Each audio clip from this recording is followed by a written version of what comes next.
La paz de Cristo, amados hermanos, la manada pequeña del Señor Jesucristo, aquellos que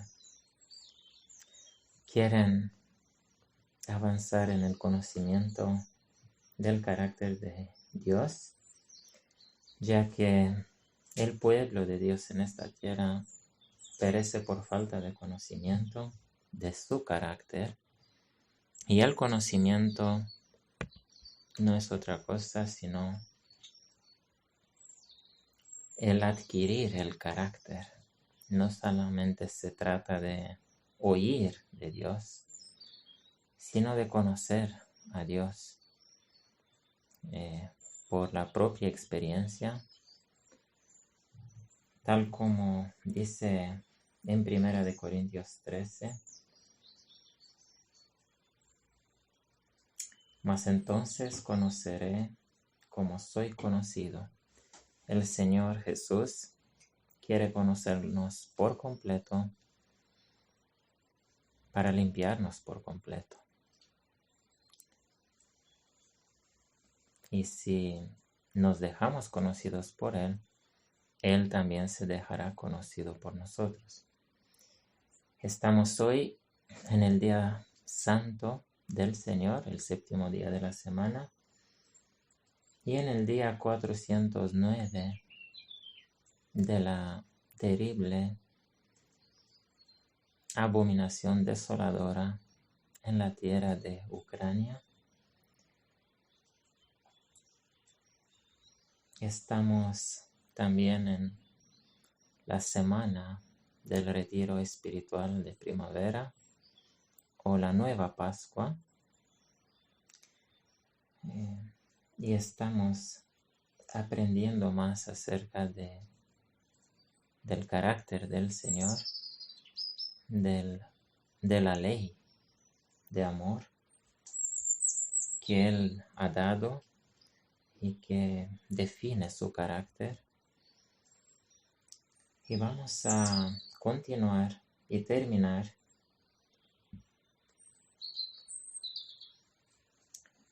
con los últimos versículos de 1 Corintios capítulo 13, y luego vamos a continuar en el Salmo 15, donde nos hemos quedado.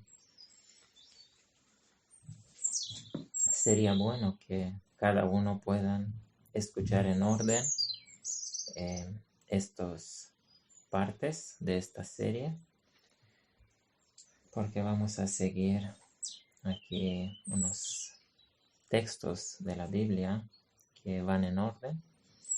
Nos hemos quedado en 1 Corintios capítulo 13, versículo 8.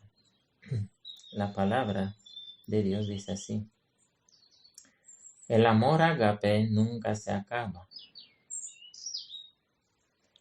Aunque las profecías se han de acabar, y cesar las lenguas, y desaparecer el conocimiento.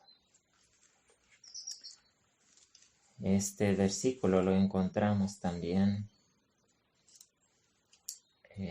paralelo en el 13, en el último versículo. Prácticamente dice lo mismo. Y ahora permanece la fe, la esperanza y el amor ágape, estos tres, pero el mayor de ellos es el amor ágape, porque en el versículo 8 dice que el amor nunca se termina. Aunque todos los demás se terminan, el amor nunca se termina. Las profecías un día se terminarán porque se cumplirán. Ya no habrá ninguna profecía más. Las lenguas de este mundo que han aparecido en la Torre de Babel se van a terminar. Su propósito ha terminado. Y su propósito era que el mal se difundiera más lento en esta tierra.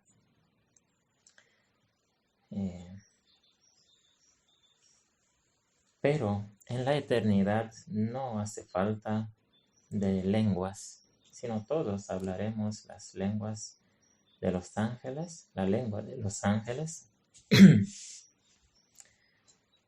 Y dice también que el conocimiento desaparecerá.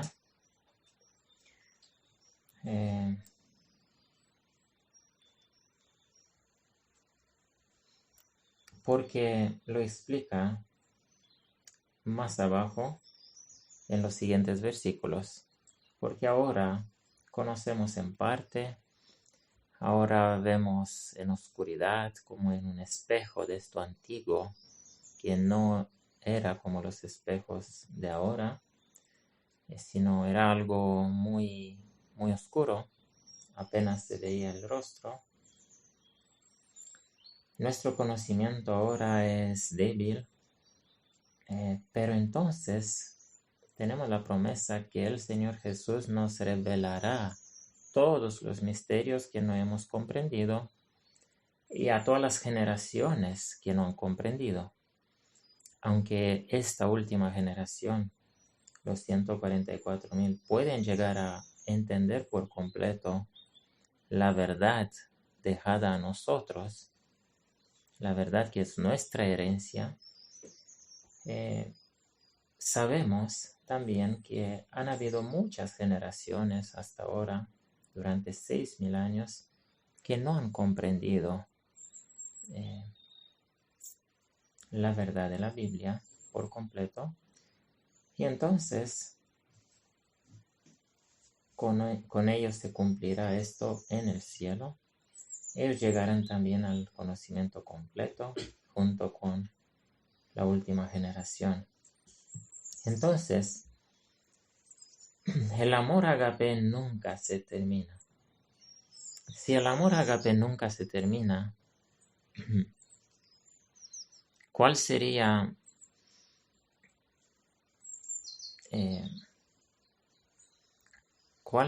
la decisión más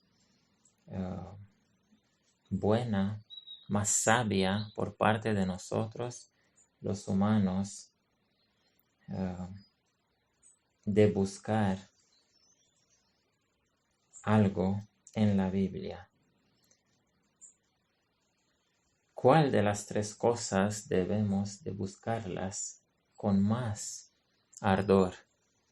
¿Cuál de las tres? Porque hay algunos que buscan el conocimiento simplemente de las verdades, de la profecía. Hay otros que quieren hablar en lenguas.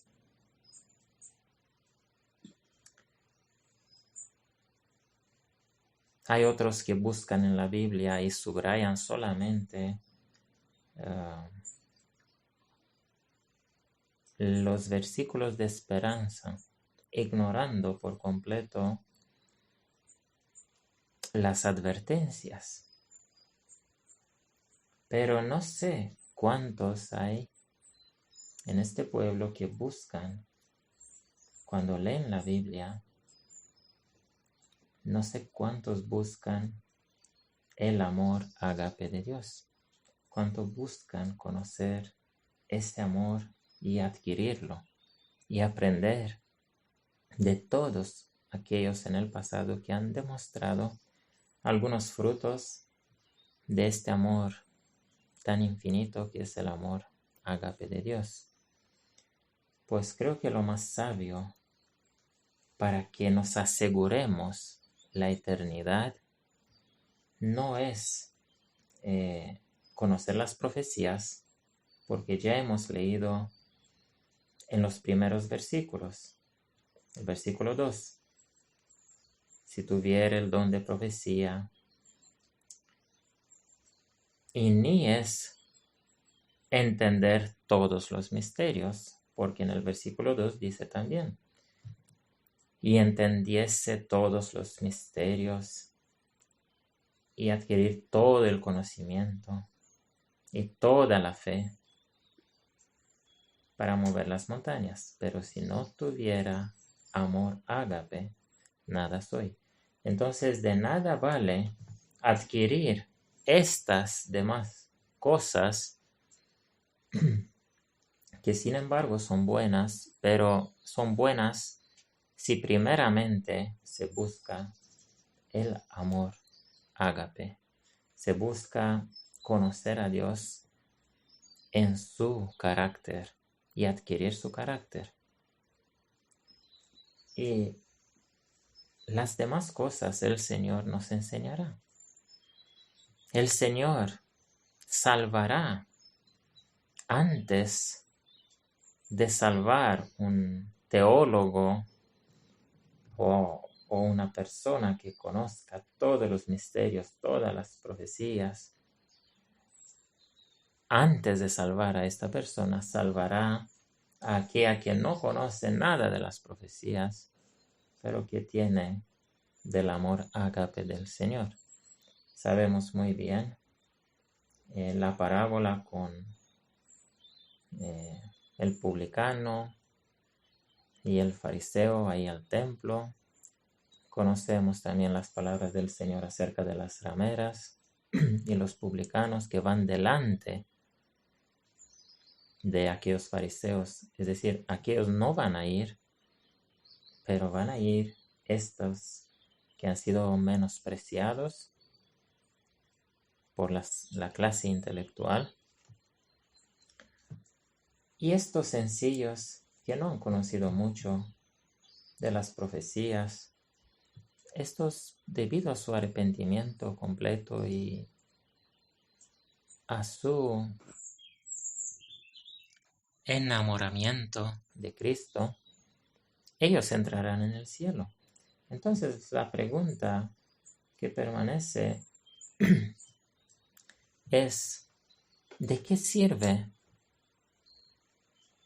tanto esfuerzo de tratar de comprender las profecías, de tratar de comprender todos los misterios y de tratar de orar para que se cumpla algo, como muchos hacen, oran y piden ciertas cosas hasta que Dios se los da, aunque no haya sido su voluntad?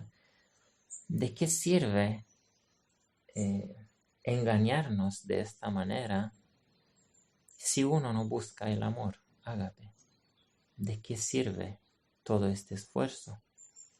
Más vale, había dicho el Señor Jesús, más valía ser frío que ser tibio. Más vale ser frío, porque los fríos, cuando se encuentran con la cruz, se van a enamorar del Señor. También debido al hecho que no han edificado en su mente una falsa salvación basada en simplemente en un conocimiento intelectual de la Biblia, como lo han hecho los teólogos, los fariseos, los doctores de la ley. Pero estos fríos que no saben nada, cuando se van a encontrar con la cruz, y primeramente en ellos va a penetrar el amor de Dios, ellos se van a enamorar del Salvador. Y con su poca luz que tengan, ellos van a ser salvos. Mientras que los demás que han gastado toda su vida en leer, en estudiar, en buscar los misterios de Dios, mientras que estos no van a llegar a la mesa de Abraham, Isaac e Israel. Entonces, ¿de qué vale seguir este camino y pensar que si conocemos más de la Biblia seremos salvos más seguramente? ¿Acaso el leer la Biblia salva o el cumplir la Biblia? En el Nuevo Testamento se dice claramente, no seáis solamente oidores que se olvidan rápido, sino seáis cumplidores de la verdad.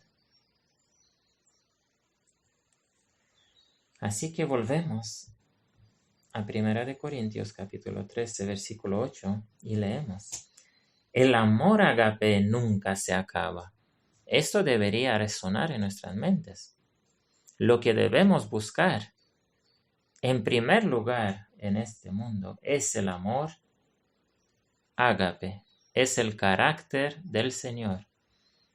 Son las dos leyes de amor: el amor supremo a Dios y el amor al prójimo, tal como nos amamos a nosotros mismos. El que busca primeramente el reino de Dios y su justicia,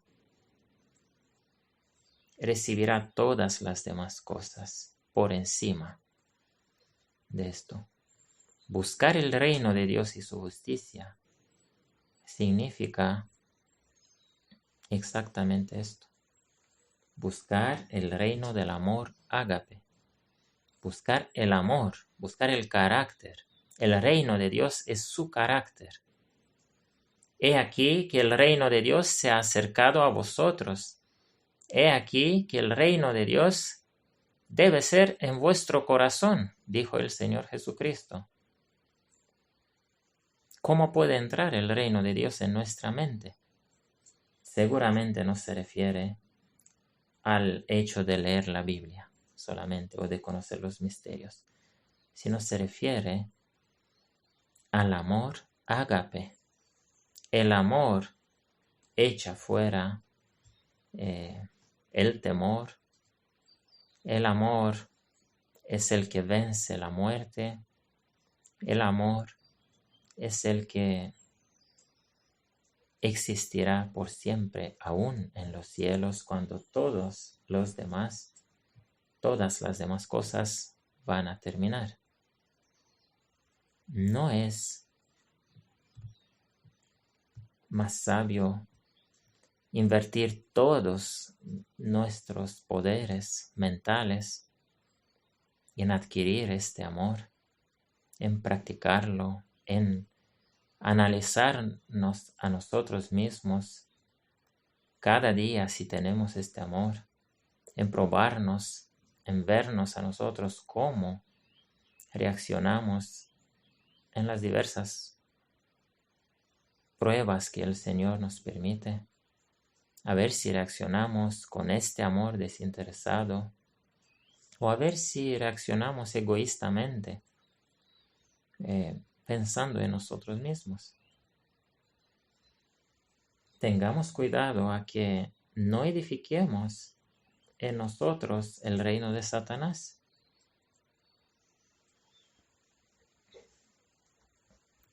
Porque Satanás no tiene ningún problema con la Biblia. Él mismo ha cogido la Biblia ahí en la tentación del desierto. Él usa la Biblia para engañar. Él no tiene problema. En sus templos se puede encontrar la Biblia perfectamente, porque él la interpreta. No es esto lo que nos salva. Nos salva si en la Biblia buscamos el carácter de Dios. Si buscamos otras cosas, pues lo que nunca se acaba no tendremos. Y entonces ni nosotros podremos vivir para siempre. Solamente el que tiene el amor ágape, su vida se transformará en vida eterna. Nunca se acabará su vida. Entonces, el versículo 8, el amor ágape nunca se termina. Aunque las profecías se van a terminar y cesar las lenguas y desaparecer el conocimiento, porque en parte conocemos y en parte profetizamos. Mas cuando venga lo que es lo perfecto, entonces lo que es en parte será abolido. Hemos explicado. todas las demás cosas se van a terminar, menos el reino de Dios en nosotros, es decir, el carácter ágape del Señor Jesús.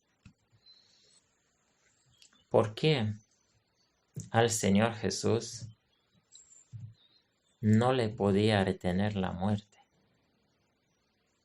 Esto dice la Escritura. ¿Por qué la tumba no le podía retener a él? ¿Porque conocía todos los misterios? ¿Porque tenía el poder de caminar sobre las aguas? Seguramente no, sino porque él tenía el amor perfecto, el amor que ningún ser humano no lo ha adquirido a su altura hasta entonces. Y él no ha nacido con ese amor, él lo ha desarrollado. Él ha recibido el Espíritu Santo tal como nosotros lo recibimos cuando nos bautizamos por amor, por agradecimiento a lo que Cristo hizo por nosotros. Él tuvo esa porción del Espíritu Santo, pero en su vida la desarrolló. Y él desarrolló el carácter perfecto que tenía cuando él ha muerto.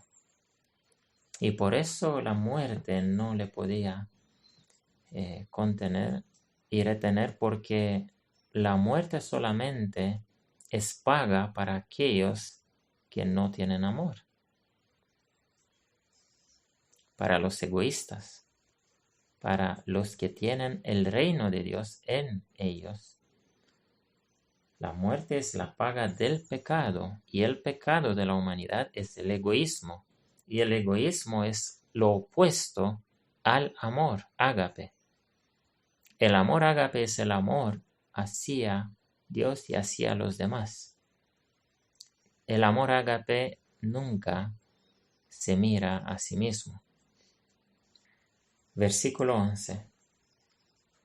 Cuando yo era niño, hablaba como niño, pensaba como niño, razonaba como niño, mas cuando ya fui hombre hecho, puse a un lado las cosas de niño.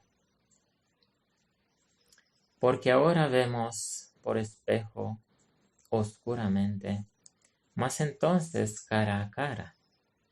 Ahora conozco en parte, mas entonces conoceré como soy conocido. Hemos explicado, Pablo está tratando de hacer comprender a los que no son capaces. Está hablando aquí a los corintios, donde había un montón de problemas debido al egoísmo, debido al reino de Satanás. Y exactamente lo que a ellos les faltaba, él estaba tratando en este capítulo.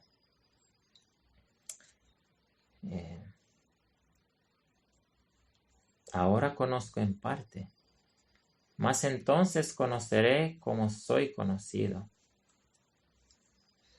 Y ahora permanece la fe, la esperanza y el amor ágape. Estos tres. Empero el mayor de ellos, de estos, es el amor ágape. Otra vez la misma idea. Buscad primeramente el reino de Dios y su justicia, y todas las demás cosas menores se os darán por encima, se os añadirán. El mandato es muy claro y es igual al mandato que dio el Señor Jesucristo en aquella ocasión de la Pascua y de la Cena del Señor. Más bien dicho, en la ocasión de la Cena del Señor, cuando Él ha repetido varias veces, os doy un mandamiento nuevo, que os améis unos a otros tal como yo os he amado. Y lo ha repetido. Aparecen unas 3 veces o más ahí en estos capítulos que siguen después de la cena y que todos han tenido lugar ahí en la ocasión del aposento alto, en la ocasión de la cena del Señor. Los capítulos 13, 14, 15, 16, 17 de Juan, del libro de Juan. Todos estos capítulos hay que leerlos con suma atención porque son las últimas palabras del Señor Jesucristo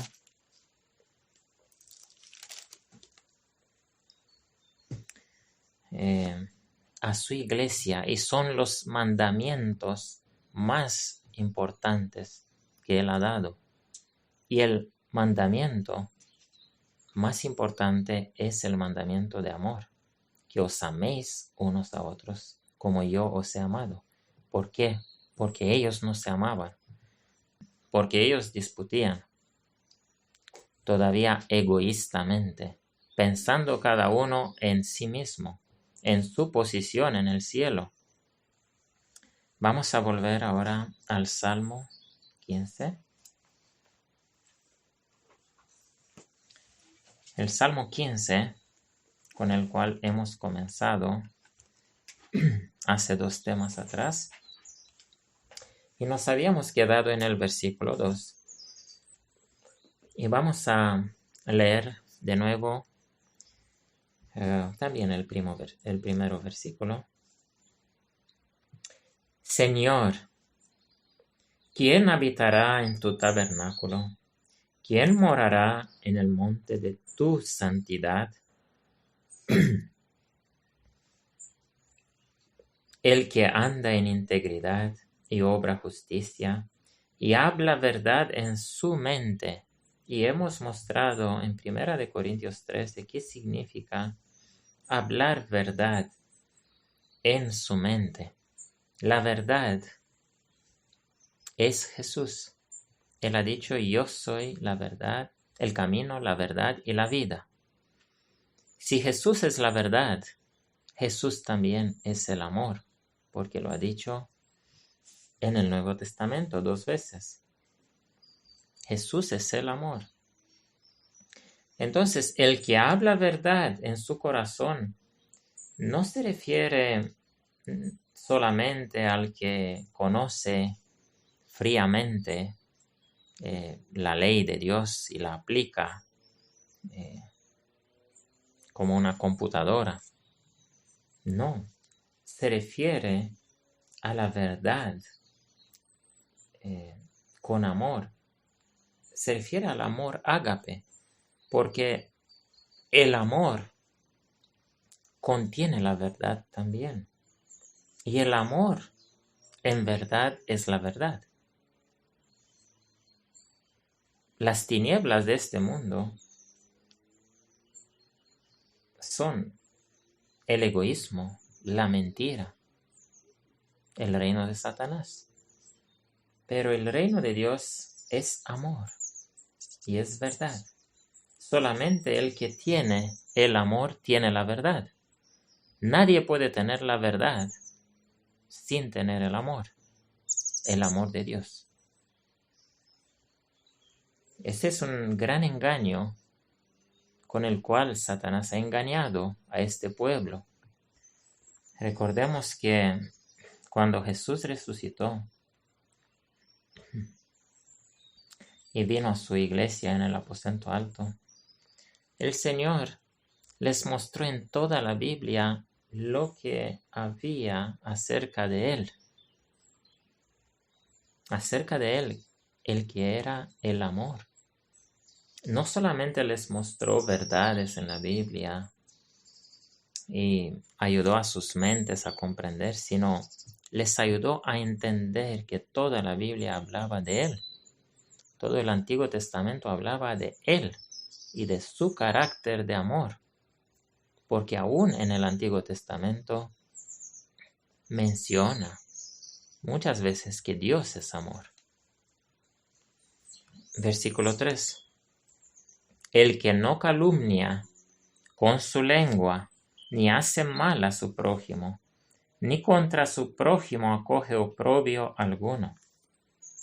Entonces, el Salmo 15 está describiendo más en detalles la ley del amor, el carácter del amor ágape. Tal como los 10 mandamientos describen el mismo carácter ágape de Dios, la misma ley de amor, en 2 tablas, pero aquí lo detalla aún más, porque la gente no podía comprender, la gente necesitaba de aún más detalladamente ser explicados estos 10 mandamientos. Por eso se han dado los estatutos. Y aquí prácticamente David, inspirado por Dios, detalla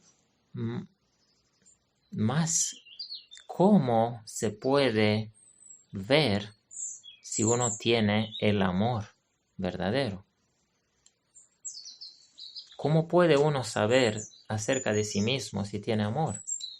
No basta con sentir un calor en el corazón. No basta con esto. El Señor no se contenta con esto. Como muchos hacen, y el mundo cristiano predican solamente un Dios de amor, pero luego viven en pecado, cometen cosas que desagradan al Señor y no comprenden que en el amor de Dios entra también la obediencia. Nadie puede amar a Dios sin obedecerle.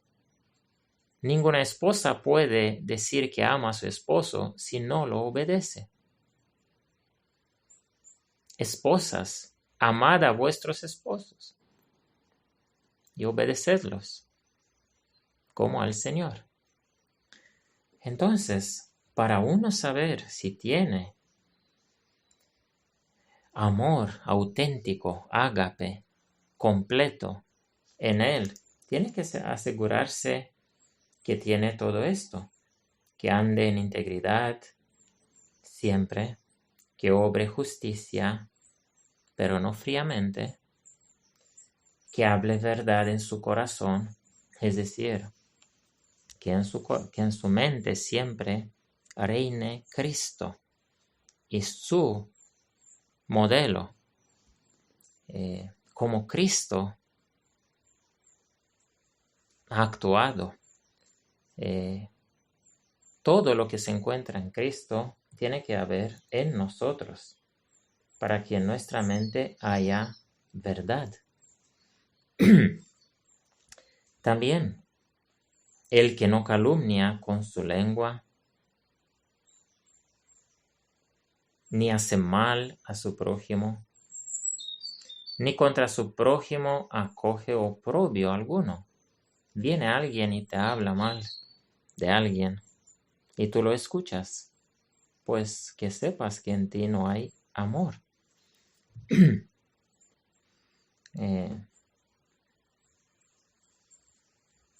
O uno calumnia a otro. Eso no demuestra el amor de Dios.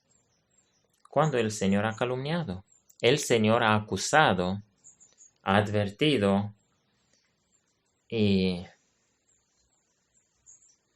les ha dicho incluso a los fariseos que eran hijos de Satanás, pero eso no era ni ofensa ni calumnia, simplemente era una verdad dicha con el deseo de salvarlos, de despertarlos. ¿Que acaso ellos, escuchando que son hijos de Satanás, acaso comenzarían a temblar y a aterrorizarse cada uno en su mente y poder alcanzar el arrepentimiento? Pero ni siquiera de esa manera no han sido capaces. Seguimos con el versículo 4. Aquel que tiene el amor ágape es aquel a cuyos ojos es menospreciado el vil, mas honra a los que temen a Yo Soy. Es decir, un verdadero hijo de Dios no va a honrar a los que conscientemente y burlonamente y rebeldemente andan en maldad, tal como el Señor Jesús no honró a los fariseos, sino los reprendió. A los que honró fueron sus 12 discípulos que habían dejado todo y le habían seguido, y a ellos Él les ha dicho cosas que los otros no han escuchado. Con ellos ha tomado la cena, a ellos les ha honrado con el Espíritu Santo, los ha mandado llenos del poder de hacer milagros de 2 en 2. A los fariseos no, a los doctores de la ley no, a los que obraban maldad no los honró. De igual manera tiene que hacer el que es un hijo de Dios. No tiene que actuar como Elí. Tiene que unir con las palabras los actos. Elí solamente de palabras ha dicho algunas veces a sus hijos que no hacían bien lo que hacían, pero con obras no ha hecho nada para echarlos fuera del santuario. Y han dejado a estos niños satánicos que oprimieran a esas mujeres y a la gente que venían ahí y a robar a Dios. Esto no es tener el amor de Dios. Elí no tenía el amor de Dios así como Dios lo tiene. Jesús, recordemos que él cuando tenía que hablar del pecado, él también unía la obra con la palabra. Él ha echado fuera del templo 2 veces o en 2 ocasiones a los que hacían negocios, que habían contaminado la santidad de este lugar, donde tenía el hombre que ir a orar a Dios, a estar en silencio, a meditar en su palabra o en su carácter. Pero ahí había un ruido y era como en un mercado. Ahí había un mercado. Entonces vemos que el Señor no ha hecho la obra de Elí. Así que aquí dice, aquellos a cuyos ojos es menospreciado el vil. También los apóstoles en el Nuevo Testamento dijeron, si alguno viene con otra doctrina que esta, ni lo saludéis, ni lo recibáis en la casa. ¿Se entiende? No es cuando venga la primera vez alguien que ni siquiera ha tenido la ocasión de escuchar la verdad, sino se refieren a estos que son rebeldes, que se han opuesto tantas veces, como aquellos fariseos que por 3 años y medio se han opuesto a Jesús. Y entonces el Señor les derrumbó las mesas de negocio y también los condenó. De igual manera, nosotros no podemos ser peros mudos y no decir y no hacer nada. Y si estamos en un grupo y vemos que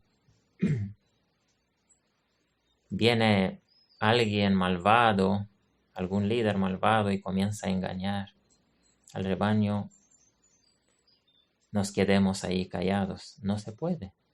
Tenemos que siempre actuar en contra del mal. Ellen White tiene una cita donde dice que la peor enemistad contra Dios es que en un tiempo de urgencia uno no haga nada. Esto es enemistad a Dios. Recordemos la escena cuando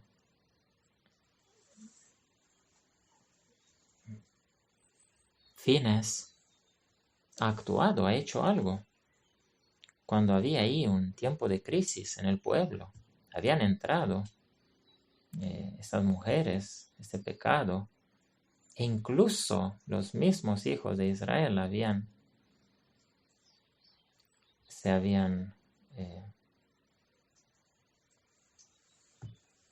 cometido el pecado. Hay que hacer algo. Pero vemos que en la Odisea no se hace nada. Solamente se habla. A veces alguien habla desde el púlpito y dice, mira, qué mal se hace. Pero no hacen nada. Por lo menos, si en protesta de esto,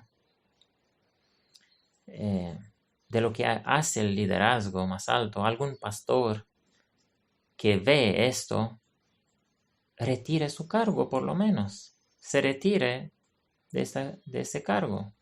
Pero ¿cuántos hacen esto? Versículo 4. Aquel a cuyos ojos es menospreciado el vil. Recordemos a David, que ha dicho que en su país no va a vivir nadie que no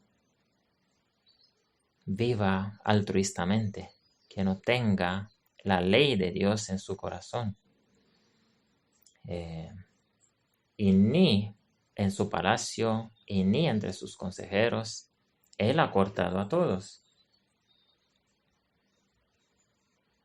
Y hay tantas escenas de este tipo. Recordemos a Elías, ahí, que cuando el Señor se manifestó y todo el pueblo se dio cuenta que él tenía la razón y que el Dios de Elías era el verdadero Dios. Él no ha dicho a estos falsos profetas, sacerdotes, id de aquí, vayaos de este país, vayaos a otro país.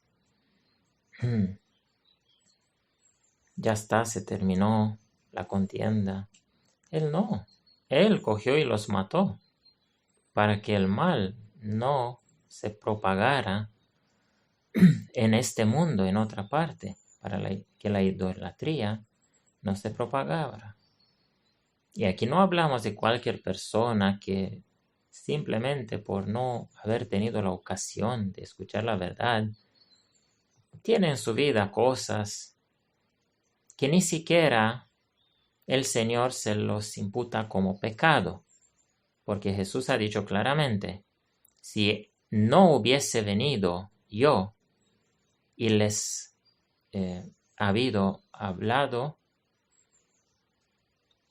no hubiera pecado en ellos. Pero ahora porque he venido y les hablé, el pecado de ellos permanece. Entonces entendemos, el Señor no juzga a nadie, no lo considera culpable hasta que no venga la luz. Pero aquellos sacerdotes de Baal. Aquellos sabían muy bien. Aquellos sabían que hay un Elías, sabían muy bien la ley de Dios. Eran unos rebeldes y eran unos sacerdotes de Baal. ¿En qué país eran estos? ¿Y ellos de qué país eran? ¿Acaso no eran judíos? ¿Eso no pasaba en Israel? No, Acab se había casado con Isabel. Es claro que probablemente que aquellos profetas de Baal eran judíos, eran israelitas que habían abandonado la fe en Dios, se habían convertido en sacerdotes de Satanás. Lo más probable. Versículo 4 en adelante. Mas honra a los que temen a Yo soy, y habiendo jurado en daño suyo, no por esto mudan. Es decir, aquel que tiene el amor ágape en su corazón, aquel que tiene el reino de Dios en su mente, aquel cuya mente no vive en esta tierra, sino está ahí en los cielos, meditando de día y de noche en la ley del amor. Aquel va a honrar siempre a los que temen a Dios, a los que quieren aprender de Dios, a los que se ven que tienen angustia por sus pecados, aquellos que no están contentos con su experiencia religiosa de hasta entonces, aquellos que se ven a ellos tan pecadores y aun si andan en la justicia, aun si hacen el bien, a pesar de eso ellos se ven a ellos como insuficientemente transformados. Y este sentir lo vamos a tener hasta la venida del Señor. Entonces a estos hay que honrarles, como Jesús honró a los 11 discípulos que no habían alcanzado el carácter de Dios, pero habían seguido en sus pisadas, habían permanecido con Él en sus sufrimientos, dijo Él. Habían dejado todo por Él, por lo menos han dado los primeros pasos en este camino. Seguramente no estaban contentos con su experiencia religiosa. Y entonces el Señor los honró, los santificó, los llevó sobre sí, los cargó por 3 años y medio, los soportó, los cuidó como un padre a los hijos, los perdonó, pero siempre enseñándoles y corrigiéndoles con amor. Pues eso significa honrar a los que temen al Señor. Y habiendo jurado en daño suyo, no por eso mudan. Es decir, aquel que tiene el reino de Dios en su corazón, verdaderamente,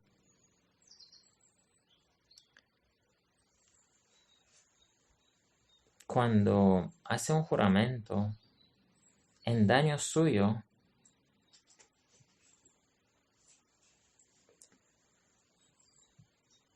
cumplen. Pero esto no debe llegar a ser un fanatismo en uno. porque recordamos muy bien una historia del Antiguo Testamento cuando uno ha jurado que el primero que saliera lo iba a sacrificar a Dios, y salió su hija. Y no ha entendido que no a esto se refiere, porque hay que hacer juramentos. Aquí se trata de juramentos de dar algo de lo que tienes. No son juramentos de hacer daño a alguna persona. Estos no cuentan delante de Dios como juramentos. Por ejemplo, si yo digo, Señor, si me vas a bendecir con riquezas, voy a usarlas para bendecir a los demás. Por ejemplo, este es un juramento que no hace mal a nadie, sino hace bien. Pero cuando uno se ve con riquezas, de repente su mente cambia y al dar de estas riquezas resultan en daño suyo, en su mente transformada. Pero no por eso mudan. Ellos van a cumplir hasta el final con lo que han prometido. Hay pocos que hacen esto. Algunos dicen, bueno, voy a dar mitad de mis riquezas y a todos los que he robado, les voy a dar 4 veces más. Por ejemplo, como dijo Zaqueo. Y él ha cumplido con eso. Fue en daño suyo. Humanamente sí, pero divinamente no. Divinamente él escogió la buena parte que escogió María Magdalena cuando derramó aquel tesoro de aceite perfumado sobre la cabeza de Jesús. Prácticamente ella gastó todo el dinero que tenía en un gesto de amor y aprecio hacia su Salvador. Aparentemente eso era en daño suyo. Por eso Judas, el que no tenía el reino de Dios en su corazón, se ofendió, se levantó y protestó. ¿Por qué se hace tanto gasto ilógico? Pero para el Señor Jesús eso tenía mucha lógica. Era algo que él esperaba ver de los seres humanos. Alguien que lo hubiera apreciado y reconocido como hijo de Dios. Cuando él entró en Jerusalén de la manera más humilde posible,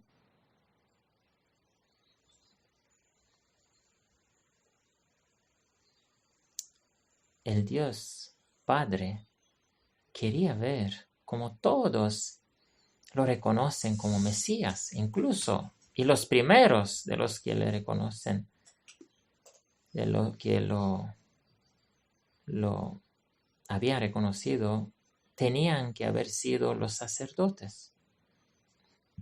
El sumo sacerdote primero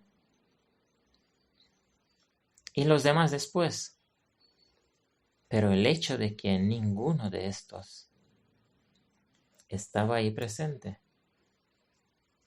eso demostraba qué reino tenían ellos en su corazón. Sin embargo, los pobres, los que habían sido sanados, estaban ahí recibiéndole. Si queremos hacer algo para el Señor, hagámoslo, hagamos para nuestros semejantes que necesitan y que son hijos de Dios, en pobreza, en sufrimiento, Por eso ha dicho el Señor, todo lo que queréis que se os haga a vosotros, hacedles vosotros a ellos. Aparentemente esto es algo en daño nuestro. ¿Cómo voy a dar yo de mi tiempo, de mi dinero, de mi salud, de mi yo? ¿Cómo me voy a gastar yo por algo que no me aprovecha a mí? Esta es la manera de pensar de Satanás y de este mundo. Pero no es la manera de pensar de la iglesia verdadera de Cristo Jesús. Siempre los hijos de Dios se van a poder reconocer si van a tener amor unos por los otros. Así dijo el Señor. Este es el sello de Dios. Si tendréis amor unos por otros, así van a conocer los demás que sois mis discípulos. Esta es la señal externa, no es el sábado. La señal externa es el amor que el mundo va a ver en estos 144,000. Y el último versículo y terminamos esta parte. Versículo 5. ¿Quién su dinero no dio a usura, ni contra el inocente tomó cohecho? El que hace estas cosas no será movido por siempre. Son exactamente palabras paralelas a esas palabras de Apocalipsis del mensaje a Filadelfia, donde dice que estos van a ser hechos pilares en el templo de Dios. Y un pilar no es removido, nunca.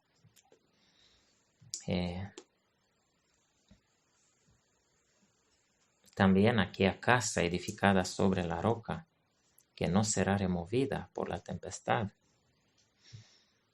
¿Quién su dinero no dio a usura? ¿Cuántos adventistas no hay que prestan su dinero para recibir una ganancia?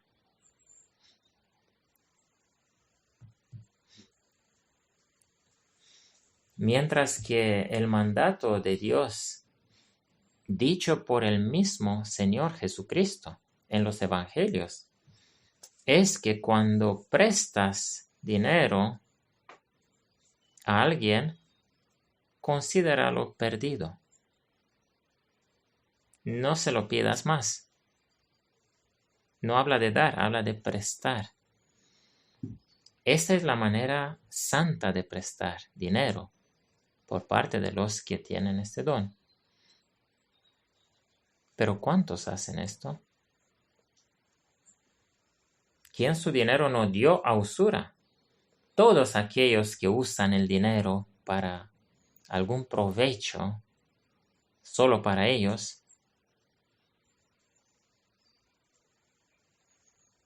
serán removidos. Ni contra el inocente tomó cohecho.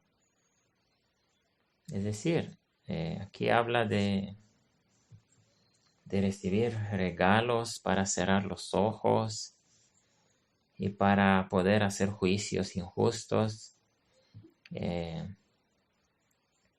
Esta es una política tan antigua en este mundo, es una política del mundo y tristemente esto ha entrado en la iglesia. Esto lo hay entre los líderes, los cuales buscan las primeras sillas. Y todo se hace con interés.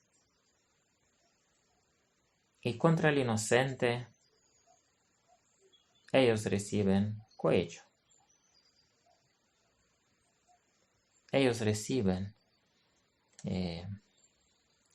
algo que les tape el recto juicio, el juicio correcto, que les transforme las mentes y que juzguen impíamente. Esta ley es una ley bien detallada en el Antiguo Testamento. Muchas veces la Biblia habla de los pesos injustos o de recibir regalos y cosas así por parte de los sacerdotes, de los que tenían que decidir entre personas y personas, de hacer justicia a alguien. Ellos recibían esto, porque claro, los que eran culpables normalmente eran ricos y entonces mandaban a alguien para pagarlos. Y en esta categoría entran también los pastores, todos los líderes que reciben un salario, que son asalariados, como dice en Juan capítulo 10, y que no hablan la verdad, no enseñan la verdad a las ovejas, porque si enseñarían la verdad, perderían el salario. Hablan mentiras por dinero, por su salario. Todos estos serán juzgados con esta ley. Serán removidos y echados fuera en las tinieblas de afuera. Recordemos la historia triste de Judas. A él se le pagó un dinero para vender a Cristo. ¿De qué le valió que devolvió luego ese dinero? ¿Podía esto cambiar algo? ¿Fue él perdonado porque se fue luego y tiró esas monedas en el templo? ¿Fue perdonado? Ciertamente no, porque si fuese perdonado no se hubiese ahorcado. Así que el carácter verdadero del amor ágape, el carácter de Jesús, es esto de aquí. Ni Juan el Bautista, ni el Señor Jesús, ni ninguno de los profetas verdaderos de antaño no han aceptado cohecho, no han aceptado dinero. E incluso hay casos cuando ni siquiera han aceptado regalos, no para hacer un juicio injusto, sino simplemente porque han sanado a alguien o han ayudado a alguien. No han querido aceptar ese regalo porque no querían aparecer delante del Señor que habían usado su poder, el poder de Dios, para ganancia personal. Y han preferido rechazar eso. ¿Cuántos hay hoy en día en el pueblo que se dice ser el pueblo de Dios que tengan este carácter? Pues el Señor está buscando con la lumbrera a ver si hay alguno siquiera que conozca a Dios. Es decir, que tenga este carácter y que lo practique. Él está buscando a alguien que practique esto. Y creo que si alguno será encontrado practicando por lo menos uno de estos frutos, como Lot fue encontrado, solamente uno de estos, pero como principio de vida, sin excepción. Entonces el Señor a esto, dice, lo limpiará como al árbol, lo limpiará para dar más frutos. Es suficiente si uno, por lo menos uno, entre las 5 vírgenes adormecidas, por lo menos si uno de estos atributos lo practique como principio. Y a todos estos que encontrará con algún fruto de su carácter, el Señor los limpiará y serán despertados y serán transformados en la generación victoriosa de los 144,000.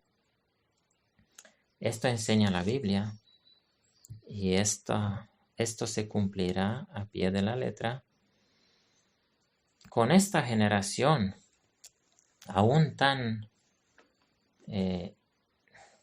egoísta y en situación tan terrible como nunca ha habido en esta tierra, pero el Señor lo hará, porque el Señor va a honrar a los que obran alguna justicia, dice aquí.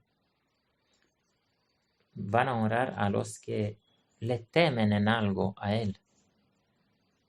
Los va a honrar y los va a limpiar. Por eso Jesús limpió a los 11 discípulos, porque en ellos había, en cada uno, algún fruto del carácter de Dios. Alguno había sido encontrado orando como principio de su vida debajo de la higuera. Otro, a lo mejor, haciendo bien. Y así, en cada uno el Señor ha visto algo bueno. Y seguramente en Pablo también había algo bueno, algún fruto. Por eso Él lo perdonó y lo limpió también. Que el Señor bendiga a las 12 tribus de la casa de Israel con el conocimiento verdadero de Cristo Jesús en sus vidas. Amén. Amén.